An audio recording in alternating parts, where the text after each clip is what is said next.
હવે સાંભળશો પ્રાસંગિક યુવા ચેતનાના જ્યોતિર્ધર. આ છે આજનો વિષય. સંપાદન અને પઠન જાગૃતિ વકીલ.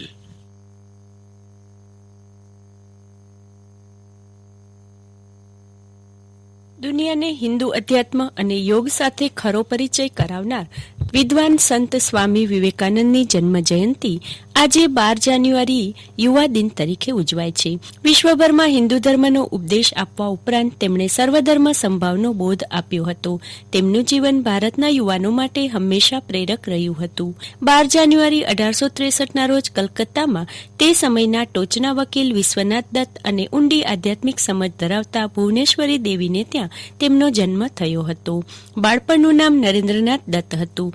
બાળપણમાં ખૂબ જ સમૃદ્ધિમાં ઉછરેલા નરેન્દ્રનાથ ખૂબ જ તેજસ્વી હતા. નાનપણથી જ તેમને ઈશ્વર પ્રાપ્તિની ખૂબ ઝંખના હતી. BA થઈ જાય પછી તેમના પિતા તેમને વકીલાતનો અભ્યાસ કરાવવાના હતા, પણ પિતાનું અકાળે અવસાન થઈ જતા નરેન્દ્રનાથ પર પરિવારની તમામ જવાબદારીઓ આવી પડી અને આ માટે તેમણે ખૂબ પ્રયત્નો કરી નોકરી મેળવી અને પારિવારિક જવાબદારી પણ નિભાવી.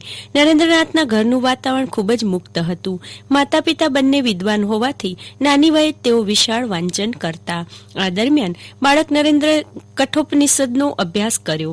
એમાં ઊંચા આસને બેસતા, ખાસ પોશાક પહેરતા અને ચાબુકથી ઘોડાઓને વશમાં રાખીને યોગ્ય સ્થાને પહોંચાડતા સારથીનું વર્ણન નરેન્દ્રને એટલી હદે સ્પર્શી ગયું કે તેઓ પોતાના મિત્રો સામે ઘણી વખત એ રીતે બેસી સારથીનો વિશિષ્ટ પોશાક પહેરી હાજર થતા અને પેલા સારથીની માફક દોરવણી આપતા. યુવાન બન્યા પછી બાળક નરેન્દ્ર સ્વામી વિવેકાનંદ બન્યા અને પેલા કઠોપનિષદના સારથીની જેમ હિન્દુ ધર્મના રથની ધુરા સંભાળી સમગ્ર વિશ્વમાં વેદ મંત્રોને ગુંજતા કર્યા હતા.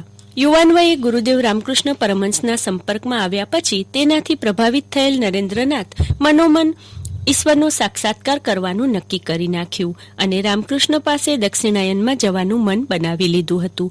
પણ પારિવારિક મુશ્કેલીને કારણે શરૂઆતમાં તે શક્ય બન્યું ન હતું. જો કે અંતે તેમણે તેમના હૃદયની વાતને અનુસરીને રામકૃષ્ણ પરમહંસનું સ્મરણ લીધું હતું. 1884માં સંન્યાસ ધારણ કર્યું અને ભારતભરમાં ભ્રમણ કર્યું. 1893માં અમેરિકાના શિકાગો શહેરમાં વિશ્વ ધર્મ પરિષદમાં હિન્દુ ધર્મના પ્રતિનિધિ તરીકે વિશ્વના ધર્મ ધુરંધરોની ઉપસ્થિતિમાં 10,000થી વધુ શ્રોતાઓને પોતાની વાણીથી પ્રભાવિત કર્યા.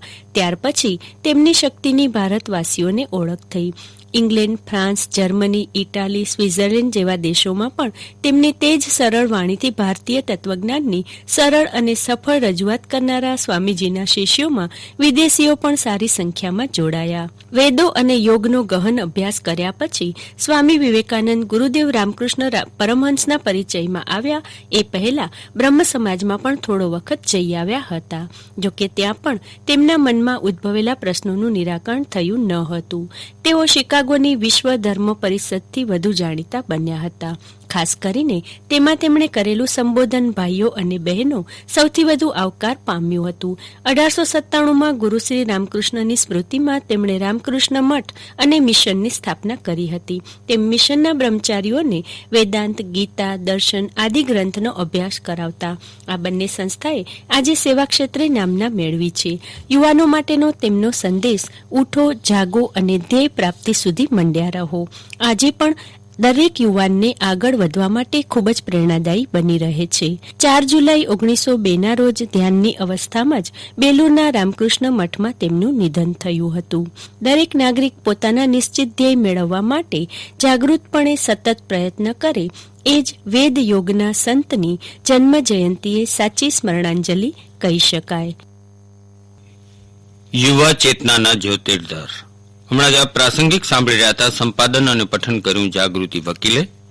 પ્રસારણ આકાશવાણીના ભુજ કેન્દ્ર પરથી કરવામાં આવ્યું.